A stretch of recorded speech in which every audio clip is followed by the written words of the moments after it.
Welcome to our channel. Today we how to restore Hyundai Ioniq EV power limits with Blue Link, detailed guide step by step clearly. To restore power limits on your Hyundai Ioniq EV using Blue Link, begin by ensuring your vehicle is parked safely. Make sure your smartphone has the Blue Link app installed. Open the Blue Link app on your smartphone and log into your account. Once you are logged in, navigate to the remote commands section in the app. Select EV settings from the available options. Find and tap on power limit settings to access the current configuration. You will see the current power limit status.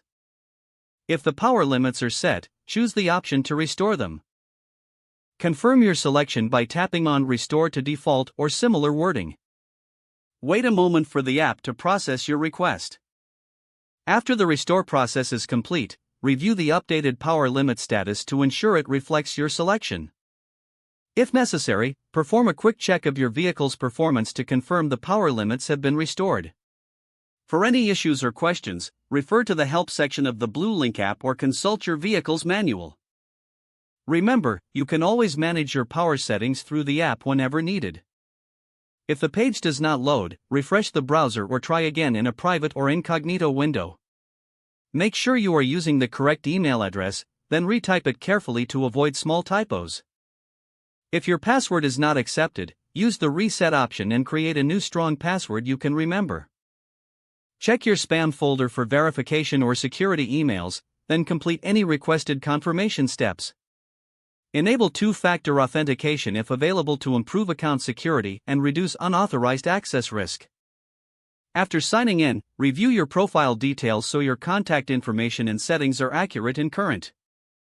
If you see an error message, note it down and try again after restarting your device and internet connection. Log out when you finish, especially on shared devices, to keep your account and payment information secure. If the page does not load, refresh the browser or try again in a private or incognito window. Make sure you are using the correct email address, then retype it carefully to avoid small typos. If your password is not accepted, use the reset option and create a new strong password you can remember. Check your spam folder for verification or security emails, then complete any requested confirmation steps. Enable two-factor authentication if available to improve account security and reduce unauthorized access risk. After signing in, review your profile details so your contact information and settings are accurate and current.